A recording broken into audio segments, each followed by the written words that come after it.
এই সূরাগুলো রাসূল যখন পড়তেন, রাসূল নামাজের মধ্যে কাঁদতেন। আরেকটা আয়াত হলো ভয়ঙ্কর, ফামান ইয়ামাল মিসকাল যাররাতিন খায়রান ইয়ারাহু ওয়া মান ইয়ামাল মিসকাল যাররাতিন শাররান ইয়ারাহু। সেই দিন পরিমাণ কোনো ভালো কাজ করবে তাও সেদিন সে দেখতে পাবে, আবার যাররা পরিমাণ খারাপ কাজ করবে তাও সেদিন সে দেখতে পাবে। কোনো কিছুই বাদ থাকবে না।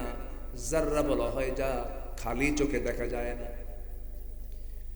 এমন কিছু জিনিস যা খালি চোখে দেখা যায় না, এমন কোন ছোট বিষয় নাই যা সে সেদিন দেখতে পাবে না, সব তার সামনে স্পষ্ট হয়ে যাবে। আল্লাহ বান্দাকে বলবেন, বান্দা তুমি তোমার আমলনামা ওপেন করো, তুমি নিজেই বাটনটা চাপ দাও, সব আমলনামা তোমার সামনে স্পষ্ট হবে। ইকরা কিতাবাকা কাফা বিনাফসিকাল ইয়াওমা আলাইকা হাসিবা। জান্নাতের সংবাদ পাওয়া সাহাবী, দুনিয়াতে বসেই জান্নাতের সংবাদ পেয়েছেন 10 জন সাহাবী। এর মধ্যে 1 নাম্বার ছিলেন কে বলেন? বলেন কে? আবু বকর রাদিয়াল্লাহু আনহু। 1 নাম্বার তিনি একদিন দোকানদারি করছেন। উনি কাপড়ের দোকানদার ছিলেন। কিসের দোকানদার? কাপড়। খেলাফতের দায়িত্ব পাওয়ার পরও উনি দোকানে যাচ্ছেন। সবাই মিলে বলল, আপনি আজকেও যাচ্ছেন? আমার বাড়ি চালাবে কি? আমার বাড়ি চলতে হবে না, আমার তো দোকানদারি করতে হবে। চলে গেছে। দোকানদারি করছেন তিনি। হঠাৎ করে এক কাস্টমার এসে বলতেছে, আবু বকর 6 মাস আগে কাপড়টা নিয়েছিলাম, কাপড়টা পছন্দ হয় নাই, ফেরত নাও। ফেরত নিলেন, টাকা দিয়ে দিলেন। ওই কাস্টমার টাকা ফেরত নিয়ে চলে গেছে। সাইয়েদনা আবু বকর কাপড়টা ফেরত নেওয়ার পর তিনি হাওমাও করে কাঁদতেছেন। প্রশ্ন করা হলো, আবু বকর সামান্য কাপড়ের জন্য আপনি কাঁদেন কেন? রহস্যটা কি? তিনি বলছেন, না রে না, এই কাপড় ফেরতের জন্য কাঁদি না, কান্না করার আরেকটা কারণ হলো, এই কাস্টমার আমার কাপড় পছন্দ করে নাই, সে আমাকে আমার কাপড় ফেরত দিয়ে গেল, আমি তাকে টাকা ফেরত দিয়ে দিলাম, হিসাব এখানে শেষ হয়ে গেল। কিন্তু আবু বকর যেদিন মরে যাবে, আল্লাহর সামনে যেদিন হাজির করা হবে, আল্লাহ যখন আবু বকর কাড়ালে ডাক দিয়ে বলবে, আবু বকর এদিকে আয়, এই যে তোর নামাজ, এই যে তোর জিহাদ, এই যে তোর দান সদকা, এই যে তোর আমলনামা, এই যে তোর তাহাজ্জুদ নামাজ, একটাও আমার পছন্দ হয় না আবু বকর, তোর কাছে আমি এটা ফেরত দিয়ে দিলাম, তুই এখন যা। আমি কোথায় যাব? আমি যাব কোথায়? এই জন্য আমি কান্দি। অথচ দুনিয়াতে বসে জান্নাতের সংবাদ পাওয়া সাহাবী কি পেরেশান। 2 নম্বর জান্নাত সংবাদ পেয়েছেন, জান্নাতের সংবাদ প্রাপ্ত সাহাবী 2 নম্বর কে? বলেন কে? কে? ওমর। তিনি বসে আছেন, একজন হাদিস পড়ছেন। হাদিসটা উনি অনেকবার শুনেছেন, কিন্তু সেই দিন উনি এটা শুনে পাগলের মতো কাঁদতেছেন। সে হাদিসটা হচ্ছে, মিসকালা হাববাতিন মিন কিবার, কারো মধ্যে যদি যাররা পরিমাণ যদি অহংকার থাকে, সে জান্নাত পাবে না। এই হাদিসটা শুনে তিনি ছটফট করছিলেন, কাঁদতে কাঁদতে পাগলের মতো হয়ে গেলেন। ধুলার মধ্যে তিনি গড়াগড়ি দিচ্ছেন, গোটা শরীরে ধুলা লাগায়া বলছে, ওমর তোর বড় অহংকার হয়েছে, তোকে গোটা দুনিয়ার মানুষ খলিফা বলে, সম্রাট বলে। এই কথা বলে তিনি নিজেকে তুচ্ছ করছেন, বারবার চোখের পানি ফেলে ফেলে কাঁদেন। আর আল্লাহকে 2 হাত তুলে আসমানমুখী হয়ে তিনি দোয়া করছেন, আল্লাহ এই দুনিয়াতে সবার জন্য যদি জান্নাত জোটে, একজন ব্যক্তির যদি জান্নাত কপালে না থাকে, আমার মনে হয় সেই লোকটা হলাম আমি। ওমর কি চিন্তা তারা করেছেন! এটাই হচ্ছে প্রিপারেশন অফ আখিরাহ। আখিরাতের প্রস্তুতি যার থাকবে, আখিরাতের চিন্তা যার থাকবে, দুনিয়ার কোন অবৈধ চিন্তা, অবৈধ মোহ তার মধ্যে কখনো আসতে পারে না। এজন্য আমরা দুনিয়ার প্রস্তুতি না আখিরাতের প্রস্তুতি নেব। আমরা বলেন তো, দুনিয়া না আখিরাত? সাজাবো কি দিয়ে? দুনিয়া না আখিরাত? আখিরাতকে সাজাবো। তবে দুনিয়ার দরকার নাই নাকি? আসতে করে, দুনিয়ার দরকার নাই, দুনিয়াও লাগবে। দুনিয়া কেন লাগবে দেখেন, একটা দোয়া আল্লাহ পাক শিখাই দিচ্ছেন, বান্দা এই দোয়াটা কর। যারা পারেন ঠোঁট মিলে আমার সঙ্গে বলুন, রব্বানা আতিনা ফিদ দুনিয়া হাসানাতাও ওয়া ফিল আখিরাতি হাসানাতাও ওয়া কিনা আযাবান নার ওয়াজআলনাল জান্নাতা মা'আল আবরার। জোরে বলুন আল্লাহু আকবার। এখানে আখিরাত আগে না দুনিয়া আগে? এখানে দোয়া চাইছি যে আমরা দুনিয়া আগে চাইছি না আখিরাত আগে চাইছি? দুনিয়ার দরকার আছে না নাই? দুনিয়া নিয়েই তো আখিরাত। দুনিয়াকে যদি আখিরাতকে টার্গেট করে সাজাতে পারি, তাহলে এই দুনিয়ার সাজানো, এই দুনিয়ায় আমাকে জান্নাতে নিয়ে যাবে। কিন্তু দুনিয়া সাজাতে হবে আখিরাতকে টার্গেট করে। আর এই দুনিয়া সাজাবো আমরা কি দিয়া বলেন তো? বলেন কি দিয়ে সাজাবো দুনিয়াটাকে? কোরআন দিয়ে। পরিবার সাজাবো কোরআন দিয়ে, ব্যক্তি জীবন সাজাবো কোরআন দিয়ে, কথা বলবো সাজাবো কোরআন দিয়ে। অকুলু লিন্নাসি হুসনা, সুন্দর করে কথা বলো, চরিত্র সুন্দর করতে হবে। তুমি যে মেয়েটার জন্য চুরি ফিতা কিনতেছো, যা কিছু কিনতেছেন সব লস, পরে দেখবে আফসোস হবে তোমার। বিয়ের আগে কোনো প্রেম শব্দ নেই, সব প্রেম হবে বিয়ের আগে না বিয়ের পরে? আরো জোরে যুবকরা কও, বিয়ের আগে না বিয়ের পরে? বিয়ের আগে যদি কেউ প্রেম করে, বিয়ের আগে প্রেম করে শেষ হবে, বিয়ের পরের প্রেম খালি কিলাকিলি হবে, কিলাকিলি, কোনো কাম হবে না, সংসারে রহমত থাকবে না। ওয়ালা মুত্তাখিদি আখদান ওয়ালা মুত্তাখিদাতি আখদান, গোপন গোপন কোন নোংরামি ইসলাম এটাকে অনুমোদন করে না। সাইয়েদনা ইউসুফ আলাইহিস সালাতু ওয়াস সালামের চরিত্রের দিকে তাকাবা। একজন সম্ভ্রান্ত নারী, সুন্দরী নারী তাকে প্রস্তাব দিচ্ছে। সাইয়েদনা ইউসুফ বলছেন আমি আল্লাহকে ভয় করি। সুবহানাল্লাহ বলবেন না? তাও সব সিকিউরিটি নিশ্চিত করেছে। জুলাইখা বলেছে ইউসুফ তোমার জন্য সব কিছু করেছি, কেউ জানবে না, কেউ দেখবে না, সব তালা মারা, এটা পিঁপড়াও খবর রাখবে না। ইউসুফ একটু একটাবার আমার দিকে তাকাও। ইবনে কাসিরের মধ্যে এসেছে, বারবার তাকে মানে উদ্বুদ্ধ করছে, তার দিকে আকৃষ্ট করার জন্য চেষ্টা চালাচ্ছে। এমন কোন চেষ্টা নাই যা চালাচ্ছে না জুলাইখা। চুলের খোপা ছেড়ে দিল, গায়ের একটা করে জামার পাট্টা একটা করে খুলতে নিয়েছে, নিজের রূপের সমস্ত পসরাটা তার সামনে ওপেন করেছে।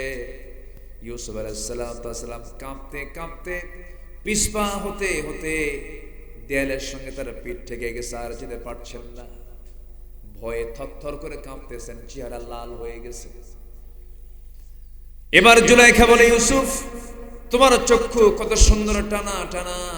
তিনি বলছেন জুলাইখার চোখের প্রশংসা করো না, চোখ যিনি বানিয়েছেন সেই মহান রবের প্রশংসা করো। তোমার চুল কত সুন্দর মসৃণ। তিনি বলছেন এই চুলগুলো জাহান্নামের চিরুনি দিয়ে টেনে টেনে ছেঁড়া হবে।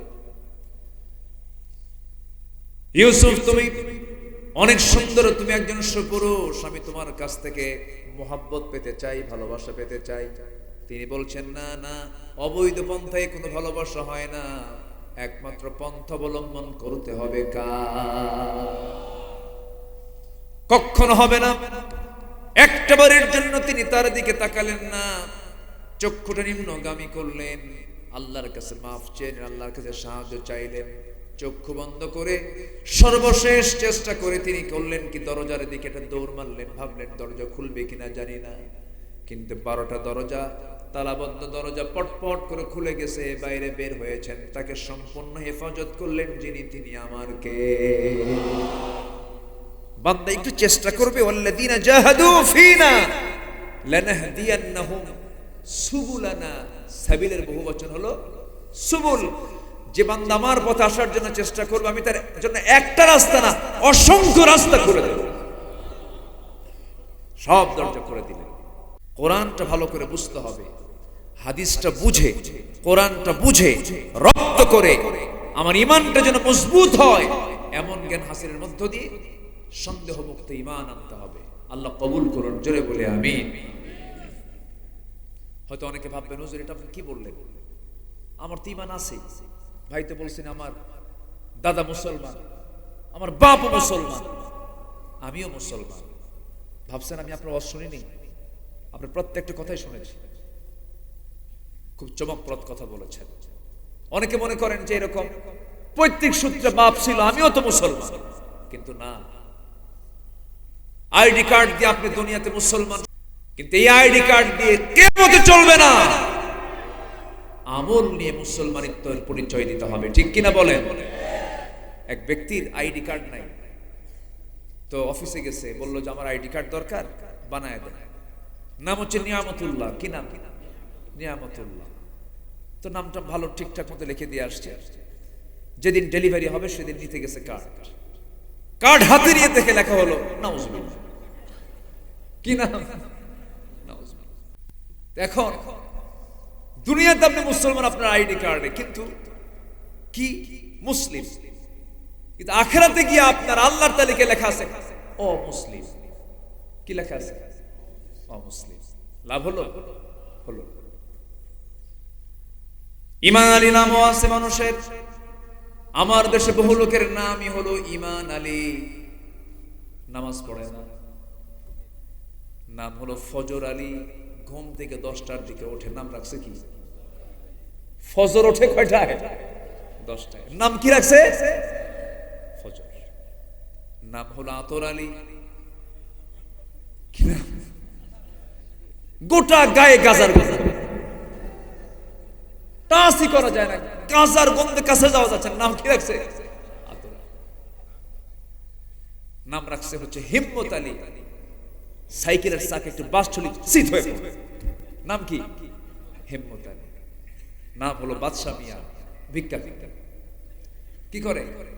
ভিক্ষা করে। নাম হলো লাল মিয়া, ওইদিকে কালো কুসকুসা মানুষ। আছে না এরকম নাম? আছে না? নাম দিয়ে কি করবেন আপনি বলেন?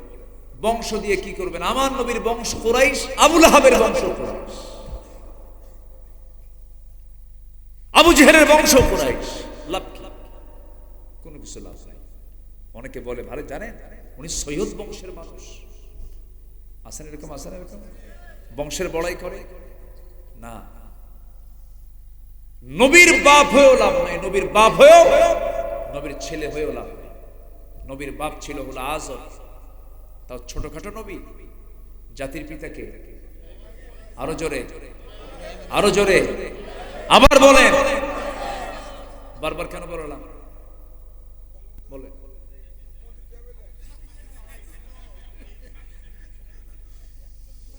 ঠোঁট কাটা, সব ঠোঁট কাটা না?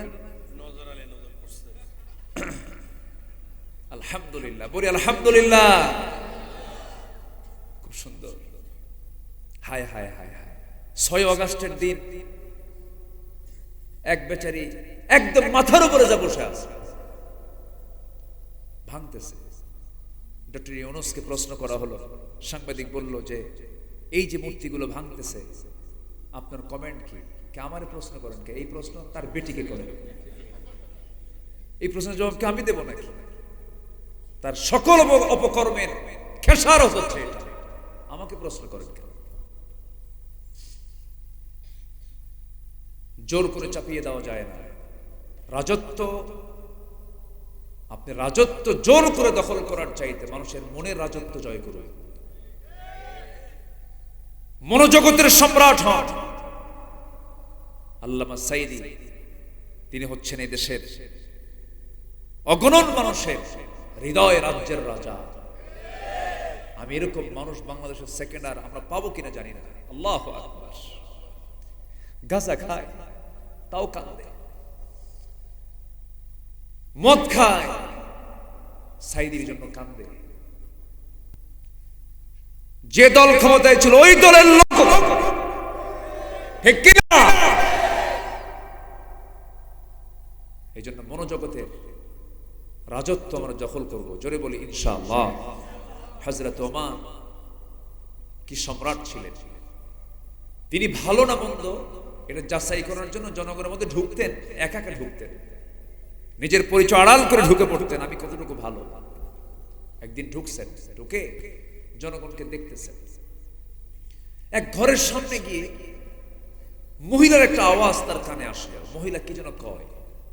তো পরে ভালো করে তিনি কান পেতে শুনলেন, দেখেন তিনি শুনতেছেন একটা মহিলা বিরহের গান গাচ্ছে, মানে কোনো পুরুষকে না পাইলে যেমন ছটফট হয় এরকম করে একটা বিরহের গান তার কানে আসতেছে। উনি ভাবলেন যে এই রাত্রিবেলা তাহাজ্জুদের সময় এরকম বিরহের গান গায় কে। তিনি সোর্স খুঁজলেন, একদম বাড়ির সামনে গিয়ে দাঁড়ালেন, ধমক মারলেন, এত রাতে আল্লাহর কালাম বাদ দিয়ে কি করে, কে গান গায়, আওয়াজ বন্ধ। দরজায় গিয়ে নক করলেন, দরজায় ডাক দিয়েও খোলে না। সাইয়েদনা ওমর ফারুক রাদিয়াল্লাহু তাআলা আনহু ওই ঘরটার পিছন দিকে গেলেন। খেজুর পাতার বানানো বেড়ার ঘর, উপরের ছাউনিটাও হলো খেজুর পাতার বানানো। সেই ছাউনিটার নিচে খেজুর পাতার বানানো বেড়াটা আস্তে করে টান মারলেন, ফাঁকা হয়ে গেল। ভিতরে ঢুকলেন, ভিতরে ঢুকেই দেখেন সামনে প্রদীপ একটা জ্বালানো, একজন মহিলা মাথায় কাপড় দিয়ে দাঁড়ায় আছে। ভিতরে ঢুকলেন, ভিতরে ঢুকে তিনি বলছেন, মহিলা তোমার সাহস তো কম না, এটা ইসলামী জনপদ, এই ইসলামী জনপদে তুমি গুনগুন গুনগুন গুনগুন গুনগুন করে গান গাচ্ছ, আল্লাহর কালাম কি তুমি পারো না, কোরআন তেলাওয়াত কি তুমি করতে পারো না? মহিলা বলতেছে, আপনার পরিচয় তো আমি জানি না, তবে আমি গান গেয়েছি, এটা আমার অপরাধ হতে পারে, কিন্তু আপনি আমার যে ঘরের মধ্যে ঢুকলেন একটা দুইটা আপনি ভুল করেন নাই, আমার জানা মতে আপনি 4 থেকে 5টা বড় বড় ভুল করে ফেলেছেন। ওমর ফারুক বলেন, কি কি ভুল করলাম বলো? ঘরে ঢুকবেন আপনি অনুমতি নিয়েছেন নাকি না? সালাম দিয়েছেন নাকি না? সালামও দিলেন না, অনুমতিও নিলেন না। নাম্বার 3, আপনি আমার ঘরের বেড়া ছিঁড়লেন, আমার সম্পদের ক্ষতি করলেন। নাম্বার 4, আপনি একজন বড় পুরুষ, আমি একজন বড় নারী, আপনি আমার সামনে দাঁড়িয়েছেন, যদিও আমি পর্দার নিয়ম রক্ষা করে দাঁড়িয়েছি, তবু আমার পর্দার কিছু খেলাফ হয়ে গেল। এই 4টা অপরাধ আপনি করেছেন, আমি আপনাকে ছাড়বো না। সাইয়েদনা ওমর ফারুক বলছেন, মহিলা তুমি কি করবে বলো? সঙ্গে সঙ্গে মহিলা বলছে, এই 4টা ভুলের কারণ আগামীকালকে সকাল হবে, সূর্যোদয়ের সঙ্গে সঙ্গে আমি ওমরের আদালতে চলে যাব, ওমরের আদালতে গিয়ে আমি আপনার বিরুদ্ধে মানহানির মামলা দেব। এই কথা শোনা মাত্রই ওমর ফারুক বলছেন, ওমরকে চেনো নাকি? হ্যাঁ, আমি ওমরকে চিনি। আমার জানা মতো ওমর তো খুব একটা ভালো মানুষ না। নিজের কথা কি নিজে ভালো বলা যায়? ওমর তো খুব একটা ভালো মানুষ নয়। ওই মহিলার সঙ্গে সঙ্গে খেপে গিয়ে রেগে গিয়ে বলতেছে, দোষ ছিল 4টা, আরেকটা যোগ হলো। আমার জানা মতে এই দুনিয়ার ভিতরে একজন নেই, একজন চরিত্রবান শাসক যদি থেকে থাকেন, একজনে তিনি পৃথিবীতে আছেন, তিনি হচ্ছেন মুসলমানের খলিফা ওমর ফারুক রাদিয়াল্লাহু তাআলা আনহু। জোরে বলি সুবহানাল্লাহ। ওমর ফারুকের চোখে পানি চলে আসছে, মাথা নিচু করে কাঁদতেছেন আর বলতেছেন, আল্লাহ এই মহিলার দোয়াকে তুমি আল্লাহ কবুল করো। আল্লাহু আকবার, আল্লাহু আকবার, আল্লাহু আকবার। কিভাবে জনগণের কাছ থেকে তারা সার্টিফিকেট নিয়েছেন, জোর করে না, দিল থেকে। মহিলা বললেন, আমি মামলা দেব। ওমর ফারুক বললেন, মামলা দিবা? হ্যাঁ। আচ্ছা তুমি গুনগুন করে গান গাও কেন? এটা আগে শোনাও, এর কারণটা কি?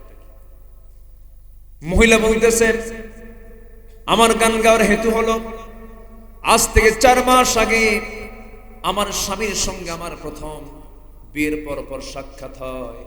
আমার বিয়ের বয়স হলো 4 মাস কয়েকদিন। আমার স্বামী যখন বিয়ে হয় কয়েক রাত আমার সঙ্গে ছিলেন, তার সঙ্গে আমার বোঝাপড়া হয়েছে, শারীরিক সম্পর্ক হয়েছে। হঠাৎ করেই এই জনপদের খলিফা ওমর ফারুকের লোকজন আমার স্বামীকে এখান থেকে তাকে নিয়ে চলে গেল, সীমান্ত প্রহরায় নিয়োগ দিয়ে দিল। আজকে 4 মাস গত হতে চলে, আমার স্বামীকে আমি কাছে পাই না। নতুন স্বামী আমার যৌবন, আমার জীবন যার কাছে উৎসর্গ করেছি, সেই স্বামীটা আজকে 4 মাস যাবত আমার চোখের আড়ালে। রাতের বেলা ঘুমাতে গেছি, মাঝ রাতে এসে ঘুম ভেঙে গেছে, আমার বৈধ স্বামীকে পাওয়ার জন্য আমি রাতের বেলা আমি বিরহের গান গুনগুন গুনগুন করে গাচ্ছি। ওমরে ফারুক মনে মনে চিন্তা করলেন, দোষ তো আরেকটা হলো, দোষ তো আরেকটা হলো। আল্লাহ এবার বলছেন, মহিলা শোনো, তুমি কি সত্যি মামলা দিবা? কেন মামলা দিব? নিজের পরিচয় গোপন করে রাখছেন। আচ্ছা, তোমার স্বামীকে যদি আমি আগামীকাল সূর্য উদয়ের আগেই যদি তোমার স্বামীকে যদি তোমার সামনে হাজির করে, তুমি কি মামলা দিবা? মহিলা মুস্কে হাসি মেরে বলছে, আমার স্বামীকে সকাল কেন, সন্ধ্যার মধ্যে হাজির করলো, আপনি বেকসুর খালাস। সুবহানাল্লাহ বলবেন না? রাষ্ট্রপতি না, উনি তো খলিফা, উনি তো বোঝেন যে এই মেয়েটার দুঃখ কোন জায়গায়। জায়গা মতো নক করলেন, বললেন যে হ্যাঁ আসবে। চলে গেছে, পরিচয় দেননি। আরেক রাতে ঘুরতেছে, মা বেটি গল্প করে।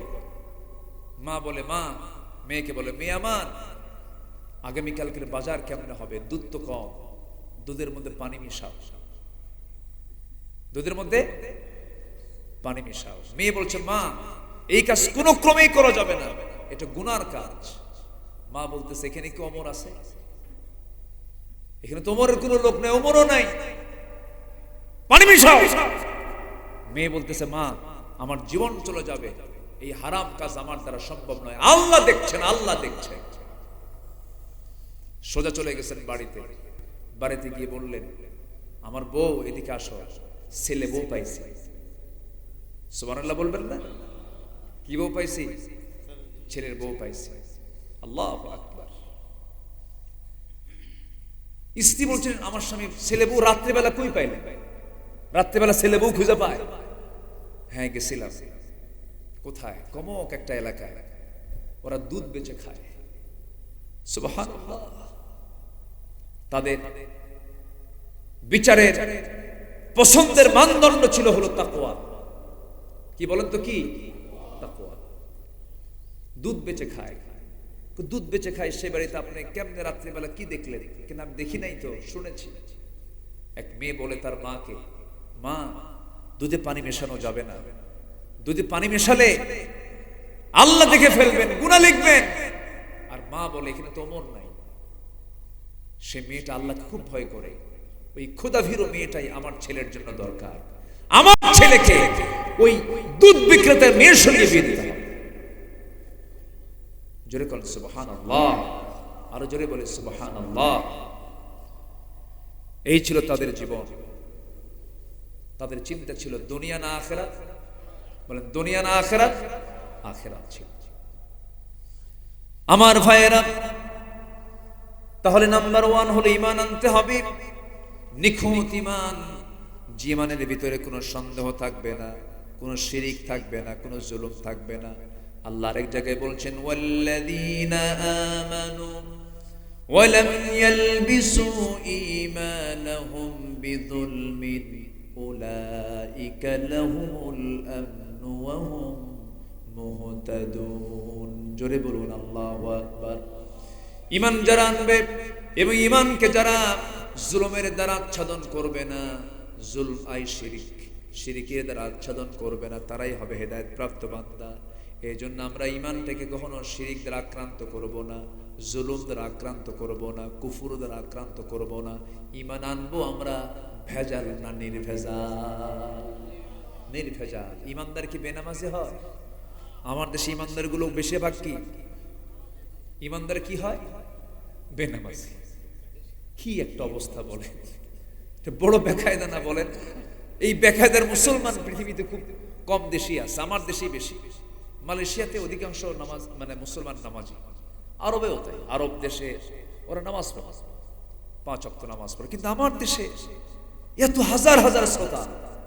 এই আগামীকালকে পেকুয়া মাহফিল আছে। কোন দিকে এটা? এই দিকে। আমি যেখানে কোন দিকে আছে আল্লাহ জানে। আচ্ছা, আমি উত্তর দিকে বসে আছি, কাছাকাছি আছি। গুলদি, সাবেক গুলদি মাহফিল আছে। ওই মাহফিলটার ফাউন্ডার কিন্তু আমি।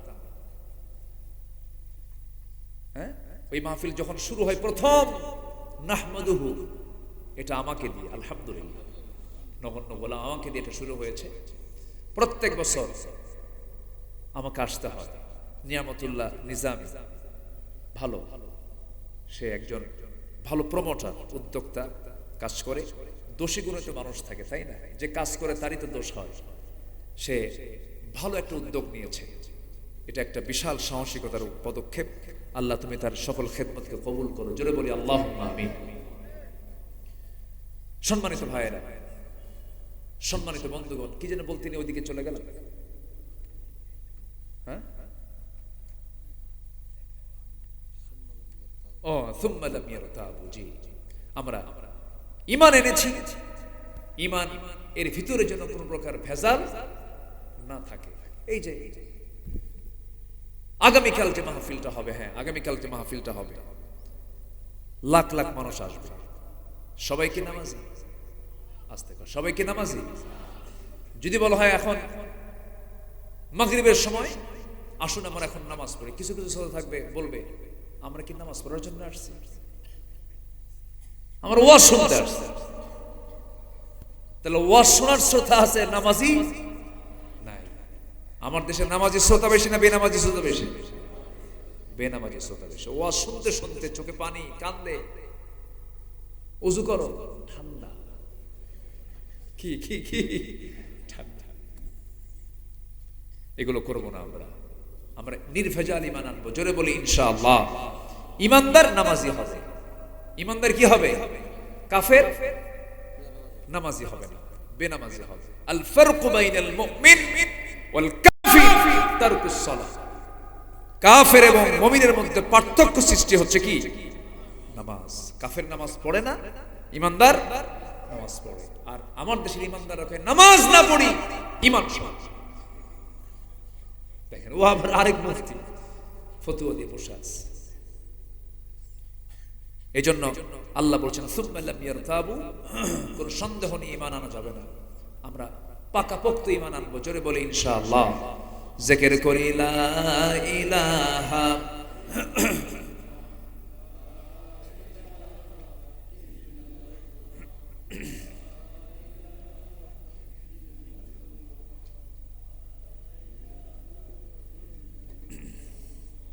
আরো জোরে লা ইলাহা,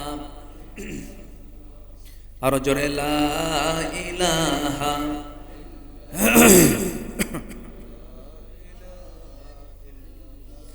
লা ইলাহা ইল্লাল্লাহু মুহাম্মাদুর রাসূলুল্লাহ সাল্লাল্লাহু আলাইহি ওয়াসাল্লাম। নাম্বার 2 হচ্ছে তাকওয়া অর্জন করা। তাকওয়া, সত্যের পথে থাকা।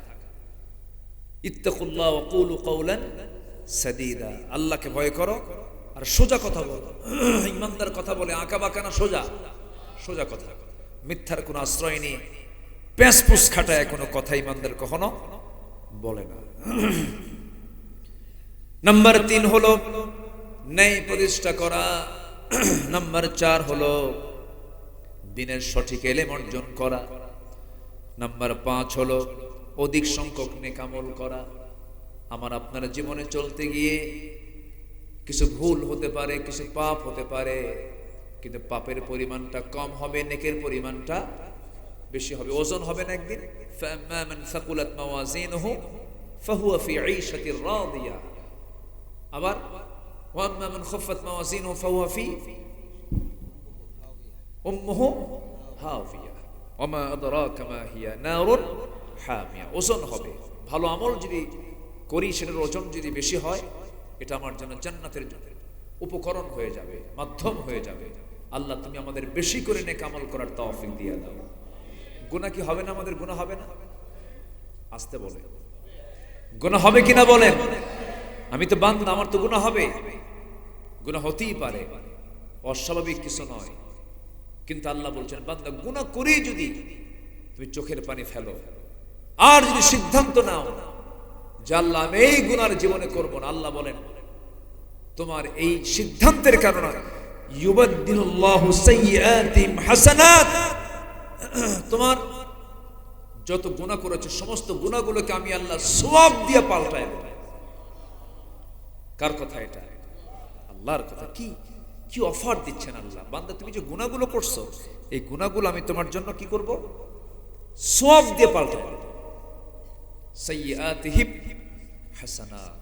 এই আয়াতটা দেখলে আমার কাছে মনে হয় কি জানেন, আল্লাহ বান্দাকে জাহান্নামে দিবেন না। আল্লাহ কি আয়াত এটা! আল্লাহ বান্দাকে জাহান্নাম দিবেন না। কিন্তু আবার যখন ওই আয়াতটা দেখি, কোন আয়াত? হ্যাঁ হ্যাঁ, যাররাতিন শাররান ইয়ারা, এটা একটা আছে।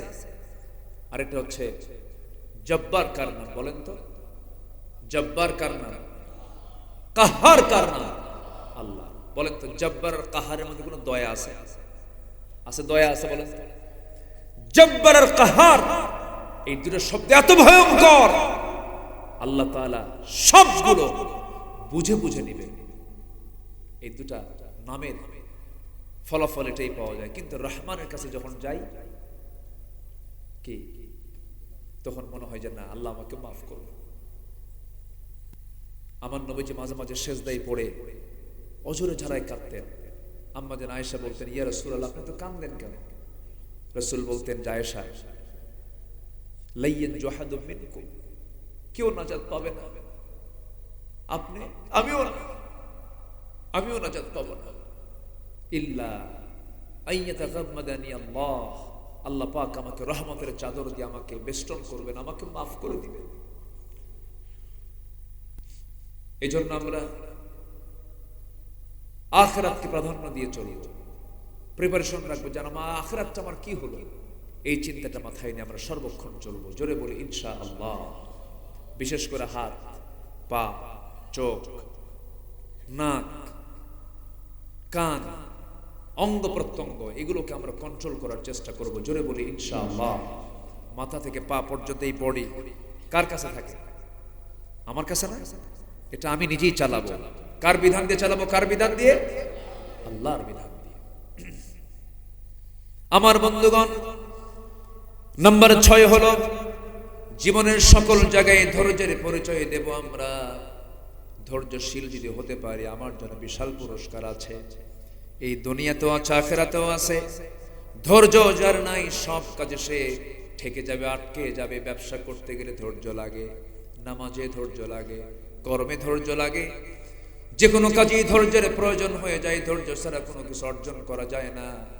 সেই দিন এক বোন আমাকে ফোন দিয়েছেন মোবাইলে, হুজুর আমার স্বামী সকালেও তালাক দেয়, বিকেলেও তালাক দেয়, সকালেও তালাক দেয়, বিকেলেও তালাক দেয়, আমার কি সংসার আছে? তো বললাম যে এরকম কি হুজুর? প্রত্যেকটা দিন রাগ ওঠে আর তালাক দেয়। তাহলে বলেন তো বিয়ে আগে না ধৈর্য আগে? বলেন বিয়ে আগে না ধৈর্য আগে? ধৈর্য আগে। এই জন্য আমরা ধৈর্যশীল হব। জোরে বলি ইনশাআল্লাহ। নাম্বার 7, জীবনের সকল জায়গায় ভরসা করব কার উপরে? বলেন কার উপরে? কঠিন পরিস্থিতি, যে পরিস্থিতি হোক না কেন, ওমাই ইয়াতাওয়াক্কাল আলাল্লাহ ফাহুয়া হাসবুহ, যার ভরসা আল্লাহর উপরে থাকে তার দায়িত্ব আমার আল্লাহর হয়ে যায়। সুবহানাল্লাহ বলে। পৃথিবীতে মানুষ ছাড়া কোনো প্রাণীর কি খাদ্য গোদাম আছে? নাই। কিন্তু অভাবে না খেয়ে থাকে কারা? মানুষই। মানুষ না খেয়ে থাকতো না, মানুষকে না খেয়ে রাখে মানুষ। সম্পদের, খাদ্যের ঘাটতি নয়, বন্টনের ঘাটতি, এই জন্য না খেয়ে থাকে। নাম্বার 7 চলে গেল। নাম্বার 8 হচ্ছে দুনিয়াবি ভোগ বিলাসী নিমগ্ন না হয়ে আখিরাতকে আবাসের মূল লক্ষ্য স্থির করা। ওয়াইন্নাদ দারাল আখিরাতা লাহিয়াল হায়াওয়ান লাউ কানু ইয়ালামুন। এই যাচ্ছে কেন? আমরা একসঙ্গে দোয়া করবো তো ইনশাআল্লাহ। এই তো শেষের দিকে। নাম্বার 9 হলো নিজ এবং পরিবারকে জাহান্নাম থেকে বাঁচানোর চেষ্টা করা। এগুলো প্রস্তুতি। আমি নিজের ঠিক থাকলাম, পরিবার ঠিক নাই। অনেক হাজি আছে, হাজি সাহেব ট্রিপল হাজি, 3 বার হজ করছে, কিন্তু বইয়ের মাথায় কাপড় থাকে না। এরকম আছে না? বলেন তো আছে? বইয়ের মাথায় কাপড় থাকে না। আধুনিক হাজি। কি হাজি? আধুনিক হাজি। না বললে মন খারাপ করে। হাজির কাও না কেন? আমি 3 বার হজ করলাম, হাজি কাও না মানে? জোর করে হাজির নাম লিখে নেয়। বউরা পর্দায় থাকে না। বউ যদি পর্দায় না থাকে তাহলে সে কি পরিবারের প্রতি যত্নশীল হতে পারলো? কিছু কিছু লোকই আছে বউকে পরপুরুষকে দেখাতে খুব পছন্দ করে। আছে না কিছু, আছে না? নতুন বউ, সুন্দরী বউ যদি হয়, হয়তো বাসায় কোনো বন্ধু ঢুকছে, তো বন্ধুকে বসায় দিয়ে বলে, সুইটি এদিকে আসো তো। কি বোঝেন নাই? এদিকে আসো তো, একটু চা খাও তো, চা খাও তো। বউটা চুল ছেড়ে দিয়া 3 পিস পরে খাওয়াচ্ছে। এর মধ্যে আবার গল্প করে স্বামী কয়, এই বউটা দেখতে কেমন রে, এটা তোর বউ, ও কবে কেন? এরকম নিচুমার কালো আছে না নাই? এগুলো করা যাবে না। স্ত্রী হচ্ছে আপনার জন্য, আপনি অন্য পুরুষের চিত্তরঞ্জনের জন্য আপনার স্ত্রীকে আল্লাহ পাক এরকম করে আচরণ করতে দেয় নাই। আপনাকে যত্নে রাখতে হবে। আবার কিছু কিছু যুবক আছে, কিছু কিছু স্বামী আছে, বউকে শুধু ঘরেই দেখায় না, বাইরেও দেখায়। হুন্ডাই তোলে। কিসে তোলে বলেন তো? হুন্ডাই, তাও লেটেস্ট ভার্সন R15, যার পিছনের সিট হলো, প্যাসেঞ্জার সিট হলো 3 তলা, আর ড্রাইভিং সিট হলো আন্ডারগ্রাউন্ড। ঠিক আছে? পিছনের সিটে উঠায় কি বলে, কপালে টিপ, লাল টিপ, লাল শাড়ি, মাথার চুল ছেড়ে দেওয়া, তারপরে মেকআপ লাগানো, 2 গালে আটা ময়দা লাগানো, আটা ময়দা। এগুলো বিকৃত, এগুলো হারাম, নিন্দনীয়। এগুলো পড়ে হুন্ডাই তোলে। হুন্ডার আওয়াজ কম। আগে তো হুন্ডা কোম্পানির তো ফটফট ফটফট আওয়াজ হতো, এখন তো হুন্ডার কোনো আওয়াজ নাই। তো আমার বউ যাবে যদি না দেখে কেমন হয়? হুন্ডার মেকারকে বলে, হুন্ডার এই পাইপ খুলে ফেলে, যেদিক দিয়ে ধোঁয়া বের হবে। পাইপ খুললে তখন তার হুন্ডার আওয়াজ হয় না, তখন হেলিকপ্টারের আওয়াজ। আসে না এরকম? আসে না ভাই? আমি কি অবাস্তব কিছু বলতেছি বলেন তো? বউটাকে হুন্ডাই তুললো, পাইপ ছাড়া হুন্ডা, দিলহার ভাঙ থেকে টান, এক টানে বগনা। বুঝেন? বুঝাইয়া দিল জাতিরে, দেখো আমার বউটাকে দেখো কত সস্তা। বউ দেখায়া সন্ধ্যার দিকে মগনামার সি বিচের পাশে সূর্য গড়ে গড়ে পড়ছে, সূর্যের কিরণে সূর্যটাকে পাশে রেখে বলল, একটু দাঁড়াও তো, পোজ দাও। কি দাও? পোজ দাও। 16 আইফোন প্রো ম্যাক্স।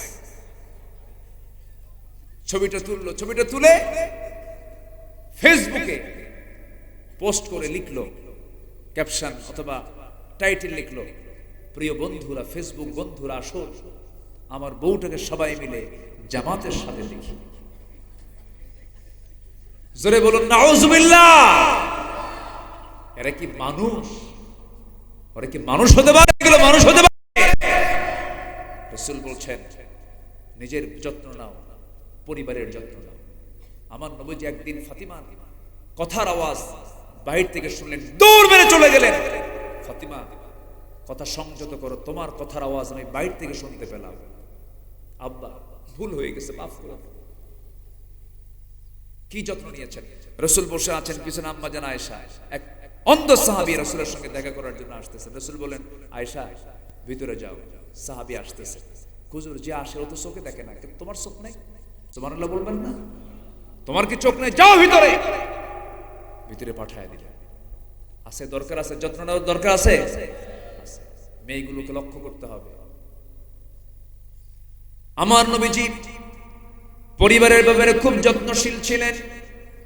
ফাতিমাকে বিয়ে দিয়েছেন, নবীজি গরিব ছেলের সাথে বিয়ে দিয়েছেন। আবার আর একটা মেয়ে কুলসুমকে বিয়ে দিয়েছেন, ধনীর সাথে বিয়ে দিয়েছেন। নবীজি দুটাকে লেবেল করেছেন, একজন জামাই বড় ধনী আর একজন জামাই বড় গরিব, ভিআইপি গরিব। কি গরিব? মানে যে গরিবের চাই তার গরিব নাই, ঘর বাড়ি নাই। কোনদিন সাইয়েদনা আলী তার ভাইরার কাছে গিয়ে বলেন, ভাইরা কিছু টাকা দাও, ঘর বাড়ি করি। দিতে চাইলেও নেন নাই, অভাব আমার গর্ব। আল্লাহু আকবার। থেকেছেন ওইভাবে। বিয়ে দিলেন। আমার নবীজি বললেন, মা আমি তোমাকে এমন ছেলে দিলাম, এমন স্বামী দিলাম, ঘর নাই, বাড়ি নাই, টাকা নাই, পয়সা নাই, কিন্তু মাথা থেকে পা পর্যন্ত তাকওয়া দিয়ে ভরা। সংসার করো, মৃত্যুর দিন পর্যন্ত স্বামীর বিরুদ্ধে একটা নালিশ যেন আমার কানে না আসে। যাও, স্বামীর বিরুদ্ধে কোনো নালিশ দিতে পারবা না। বিয়ের পরে তোমার জন্য শ্রেষ্ঠ ঘর হলো বাবার চাইতে তোমার স্বামীর ঘরটাই শ্রেষ্ঠ, স্বামীর ঘরে করে খাও, যাও। কিন্তু আজকে সমাজে কিছু মেয়ের বাবা আছে, মেয়েকে বিয়ে দিয়া বলে, মা যা, বিয়ে দিলাম, যদি কিছু কয়েক খেলে ফোন দিবি, খাইয়া ফালাম। আছে না সন্ত্রাস? সন্ত্রাস কিছু শ্বশুর আছে না? আছে না?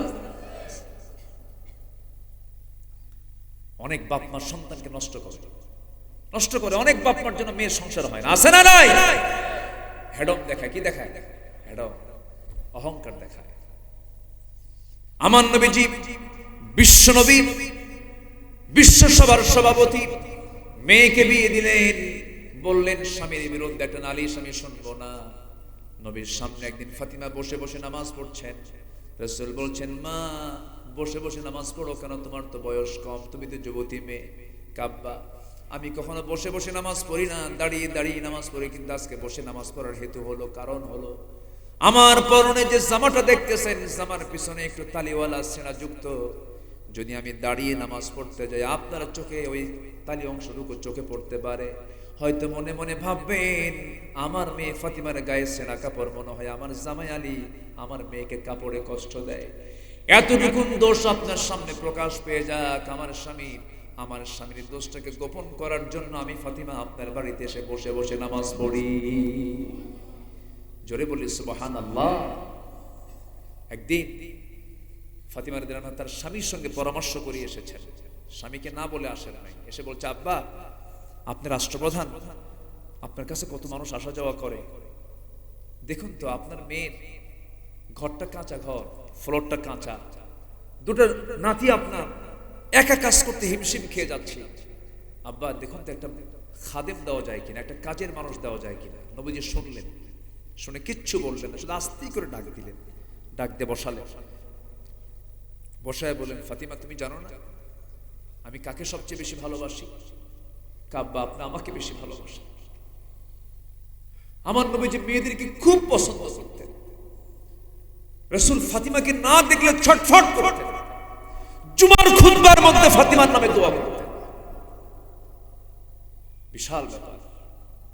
আমার নবীর জীবদ্দশায় একদিন নবীর কানে চলে গেছে সাইয়েদনা আলী বিয়ে করবেন। কি করবেন? বিয়ে করবেন। রাসূল শুনলেন, রাসূল খুতবার মধ্যে বললেন, যে ফাতিমাকে কষ্ট দেয় সে আমাকে কষ্ট দেয়। আল্লাহু আকবার। মেয়ের দিকে টানটা কত ছিল।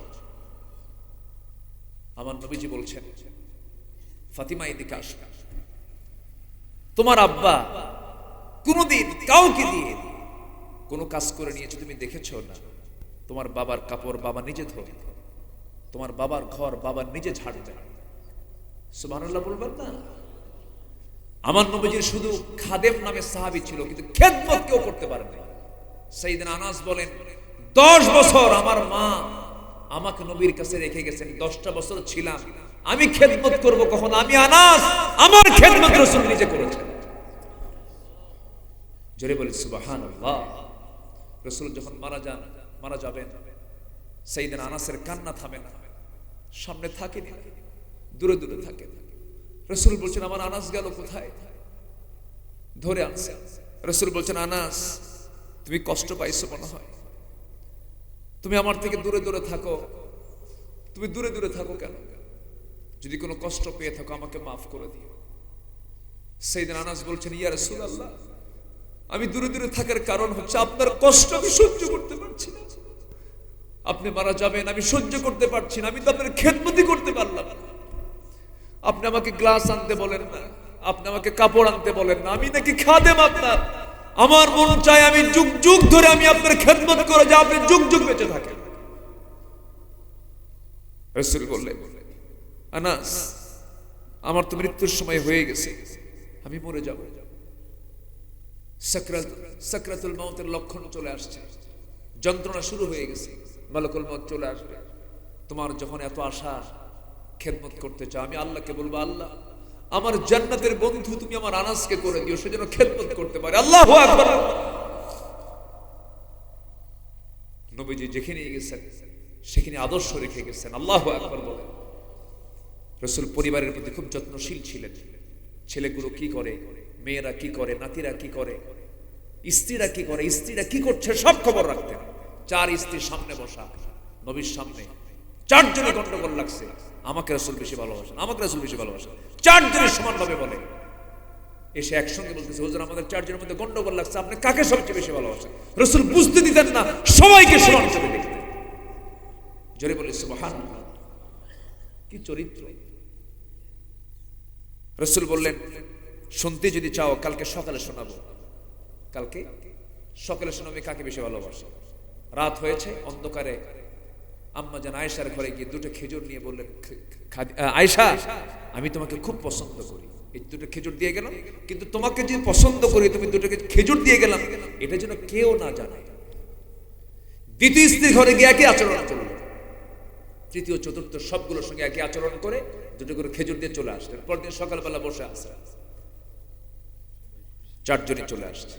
এসে বলতেছে, হুজুর আপনি তো জানাতে চেয়েছেন, সব জেনে যাক আপনি কাকে বেশি ভালোবাসেন। কেউ তো জানা না যে সবার কাছে গেছে। রাসূল বললেন, আমি তাকেই সবচেয়ে বেশি ভালোবাসি যাকে গত রাত্রে লুকোচুরি করে 2টা খেজুর দিয়ে আসছি। হুজুরে বলেন সুবহানাল্লাহ। কি যত্ন! আখিরাতের প্রস্তুতির জন্য সার্টিফিকেট নিতে হবে। সেই বান্দা ভালো যার বউ বলবে আমার স্বামী ভালো, সেই বান্দি ভালো যার স্বামী বলবে আমার বউ ভালো। আল্লাহু আকবার বলেন। এজন্য সার্টিফিকেট আগে চেয়ারম্যান থেকে নেওয়া দরকার না, বইয়ের থেকে নেওয়া দরকার? আসতে কয় বলেন বলেন। বউ থেকে। বউ জানে আপনি কত নাম্বার বুজুর্গ, তুমি কত বড় হুজুর আমার জানা আছে। কি কথা বোঝেন নাই আপনি? এজন্য চেয়ারম্যান বলো না, চেয়ারম্যানের বউ বড়। ভালো করে কন, বই বড়। বুজুর্গি খাটে না স্বামী বইয়ের কাছে। আল্লাহু আকবার। আমার নবীজি মাঝে মাঝে দোয়া করতেন, আল্লাহ তুমি খাদিজাকে জান্নাত দাও। আম্মা জান আয়েশা 500 থেকে এসে বলে, হুজুর ওই বুড়ির জন্য এখনো কান্দা লাগে। কত কি ম্যানেজ করেছেন রাসূল। আল্লাহু আকবার। তাহলে পরিবারকে আমরা সময় দেব তো ইনশাআল্লাহ। আল্লাহ রাব্বুল আলামিন বলেন, ইয়া আইয়ুহাল্লাযীনা আমানু কু আনফুসাকুম ওয়া আহলিকুম নারা। ঈমানদাররা তোমরা নিজে বাঁচো জাহান্নাম থেকে, তোমার পরিবারকেও বাঁচাও জাহান্নাম থেকে। জোরে বলি আল্লাহু আকবার। এইজন্য পরিবারকে সময় দেব আমরা। আমার নবীজি ফাতিমাকে শেষে বললেন, মা তুমি যে কাজের মানুষ চাচ্ছ তার কোনো প্রয়োজন নাই, আমি মনে করি না। তোমাকে একটা আমল শেখায় দিচ্ছি, শোনো। ফাতিমা তুমি আজকের থেকে সুবহানাল্লাহ, আলহামদুলিল্লাহ, আল্লাহু আকবার 33 বার করে এই আমলটা করবে। সকাল সন্ধ্যা 100 বার করে বলবে। আমার আল্লাহ তোমার সমস্ত কাজের জিম্মাদার হয়ে যাবেন। জোরে বলে সুবহানাল্লাহ। এই হাদিসটা নিয়ে ফাতিমা রাদিয়াল্লাহু আনহা তার স্বামীর কাছে ফিরলেন। সাইয়েদনা আলী এই হাদিসটা তিনি পেলেন তার স্ত্রীর কাছ থেকে। যেদিন সিফফিনের যুদ্ধ হয়, কিসের যুদ্ধ? সিফফিন, ইতিহাস যারা পড়েছেন, সেই সিফফিন যুদ্ধের দিনও সাইয়েদনা আলী এই আমল সকাল সন্ধ্যা ছেড়ে দেননি। জোরে বলেন সুবহানাল্লাহ। এই আমলগুলো আমরা করব, আল্লাহ সব কাজগুলোকে সহজ করে দিবেন। নাম্বার 10 হলো আমরা তওবা করব। কার কাছে? আল্লাহর কাছে। তওবার দরজা বন্ধ না খোলা? বন্ধ না খোলা? হাত্তা ইউগারগার, হাত্তা ইউগারগার, এতটা পর্যন্ত সময় আছে। আমরা তওবা করার চান্স যেহেতু আল্লাহ পাক দিয়েছেন সুযোগ, আমরা সুযোগগুলোকে কাজে লাগাবো। জোরে বলি ইনশাআল্লাহ। ইল্লা মান তাবা ওয়া আমানা ওয়া আমিলা সালিহান। আল্লাহু আকবার। আগে তওবা, এরপর ঈমান। ইল্লা মান তাবা ওয়া আমানা। তওবার গুরুত্ব আছে না নাই? আচ্ছা, আমরা তওবা করব কার কাছে? আল্লাহর কাছে। ভুল হয়ে গেছে, আল্লাহ মাফ করো, আর জীবনে করব না। আল্লাহ বলবেন যা মাফ করে দিলাম। সুবহানাল্লাহ বলেন। অনেক লম্বা লম্বা কথা ছিল, সময় নাই। নাম্বার 11 হলো আখিরাতের প্রস্তুতির জন্য 11 নম্বর কাজ হলো আল্লাহ যে সম্পদটা দিয়েছেন সেখান থেকে কিছু অংশ নিয়মিতভাবে আল্লাহর পথে দান করা। আল্লাহর পথে দান করা। যদি আপনার লাগতো অপারেশন, সেখানে ইনজেকশনই শেষ হয়ে যাবে, দান করবেন, অপারেশন লাগবে না, ইনজেকশনই শেষ। ডাক্তাররা বুঝতেছেন তো? ঠিক আছে না? দান করবেন আপনি। যেখানে লক্ষ টাকা খরচ হতো সেখানে হয়তো 50 টাকার একটা ওষুধ খেয়ে তা শেষ হয়ে যাবে। কারণ দান করলে পরে বড় বড় বালা মুসিবত থেকে বাঁচায় দেন তিনি কে? আল্লাহ তাআলা। নাম্বার 12 হলো শিরকের অন্তর্ভুক্ত সকল কর্মকাণ্ড থেকে নিজেকে দূরে রাখা। কারণ যত গুনাহ পৃথিবীতে আছে কোনো প্রবলেম নাই। আনানাস সামা বিকরাবিল আরদিল খাতায়া, জমিন সে গেছে, আকাশ পৌঁছে গেছে, দুনিয়ার কোথাও তোমার গুনাহ করা বাদ নেই, সব গুনাহ করেছো, কোনো সমস্যা নাই। আল্লাহ তুশরিক বি শাইআন, বান্দা তুমি আমার কাছে শিরিক মুক্ত হয়ে আসো, সব গুনাহ মাফ করে আমি তোমাকে জান্নাত দিয়ে দেব। পৃথিবীর সব গুনাহ একদিকে, শিরিক একদিকে। শিরিকটাই ভারী হবে গুনার দিক থেকে, এই জন্য শিরিকের কাছে আমরা যাব না। পৃথিবীর কোনো তৈরি করা আইন আমরা মানব না। যারা দুনিয়ার দল করে লাথি মারবো ওদের মুখে, ঠিক কি না? দাওয়াত নিয়ে আসবে না। অনেক ধোঁকা খাইছি আমরা। কোন দল যখন আপনার কাছে আসবে, এসে বলবে যে ভাই অন্ন বস্ত্র শিক্ষা বাসস্থান চিকিৎসা আছে, এগুলোই তো করে, এগুলোই তো করতেছে।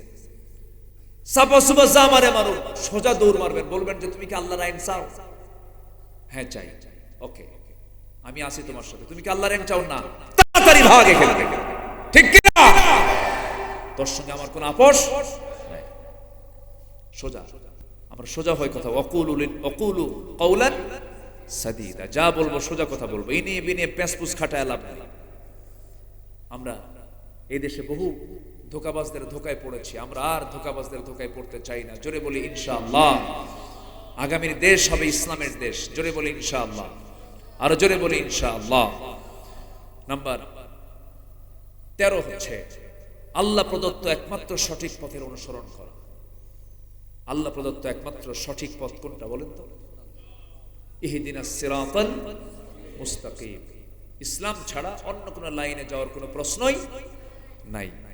নাম্বার 14 হলো আনুগত্য হবে দুজনের পরিপূর্ণ আনুগত্য, দুজনের, এককে।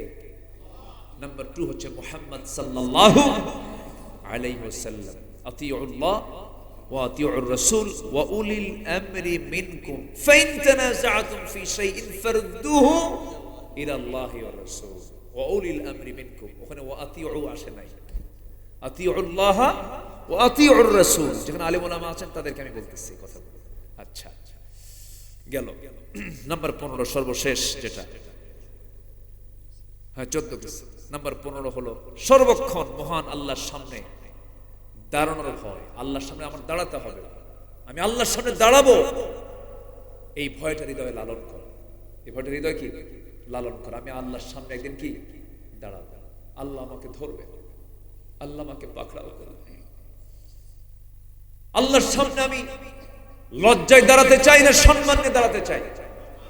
সম্মান নিয়ে, আমি যেন সম্মান নিয়ে আল্লাহর সামনে যেন দাঁড়াতে পারি। আমি শিরিক করেছি, কেমনে দাঁড়াবো? আমি জুলুম করেছি, আমি কেমনে দাঁড়াবো? আমি আল্লাহর এক বান্দাকে খুন করেছি, আল্লাহর বান্দা, সে আল্লাহর বান্দা, আল্লাহ তাকে বানিয়েছেন, আমি তাকে খুন করেছি, কেমনে দাঁড়াবো? আল্লাহ তার বান্দাকে কম ভালোবাসে? আমি আল্লাহকে বেশি ভালোবাসি না আল্লাহ আমাকে বেশি ভালোবাসে? দুনিয়াতে থানায় যদি একবার নামের তালিকা যায়, আপনি হাজারো ভালো হন না কেন, ওই তালিকা থেকে আপনার নাম আমৃত্যু থেকে যাবে, বাদ পড়বে না। কালো তালিকে নাম থাকবে, আপনার নাম থেকেই যাবে। কিন্তু আল্লাহ বলেন, বান্দা ইল্লা মান তাবা ওয়া আমিনা ওয়া আমিলা সালিহান, তুমি যখন তওবা করে আমার কাছে আসো, তোমার গুনাহগুলোকে আমি সওয়াব বানায় দিই এবং কালো তালিকা থেকে নাম মুছে দিয়ে জান্নাতের তালিকায় তোমার নাম তুলে দেই। আল্লাহর কত বড় দয়া। আসুন না আমরা প্রিপারেশন করি আখিরাতের, আখিরাতটা সাজানোর জন্য দুনিয়া থেকে প্ল্যান করে আমরা শুরু করে দিই আজকের থেকে। ফজর নামাজ পড়বো তো ইনশাআল্লাহ? মিথ্যা কথা বলবো? ওজনে কম দেব? ওজনে কম দেব? এই এলাকার ব্যবসা কি? কৃষি ধান টান এগুলো না, লবণ টবণ কোথায় হয়? ও, একটু নামার দিকে হয়, সমুদ্র অঞ্চলের এইদিকে ধান হয় না। কোথায়? তাই মাছ আর ফুল, গোলাপ ফুল 14 ফেব্রুয়ারি। না ঠিক আছে, সামনে আসতেছে, ব্যবসা ভালোই হবে, সমস্যা নাই। যে যেদিকে কাজে লাগায়, তাই না? ফুল তো ফুল, ফুল কার দেওয়া? আল্লাহর দেওয়া নিয়ামত। আলহামদুলিল্লাহ, আল্লাহ আপনাদের ব্যবসায় বরকত দান করুন, জোরে বলি আল্লাহুম্মা আমিন। আল্লাহ জমিন বিচরণ করতে বলে, সিরু ফিল আরদি ফানজুরু কাইফা কানা আকিবাতুল মুকাজ্জিবিন। জমিন বিচরণ করো, কক্সবাজার যাও, সি বিচ দেখো, সমুদ্রের ঢেউয়ের আওয়াজ শোনো, ওই তরঙ্গের মাঝে আল্লাহর নাম খুঁজে বের করো। পাহাড়ের উঁচাই চড়ো, আফালা ইয়ানজুরুনা ইলাল ইবিলি কাইফা খুলিকাত, উটটা দেখো, ওয়া ইলাল জিবালি কাইফা নুসিবাত, পাহাড়কে দেখো, সমুদ্রকে দেখো, আমার প্রশংসা করো।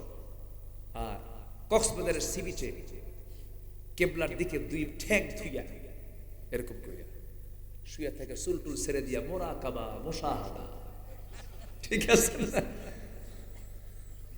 কি যে বিকৃত অবস্থা! সবকিছুই ঠিক হয়ে যাবে শুধু যদি ইসলামী অনুশাসন যদি আমার দেশে চালু হয়ে যায়। সব হবে ইসলামী মোড়কে। কি মোড়কে? ইসলামী মোড়কে। আল্লাহ কবুল করুন, জোরে বলি ইনশাআল্লাহ। আর জোরে বলি ইনশাআল্লাহ। জি।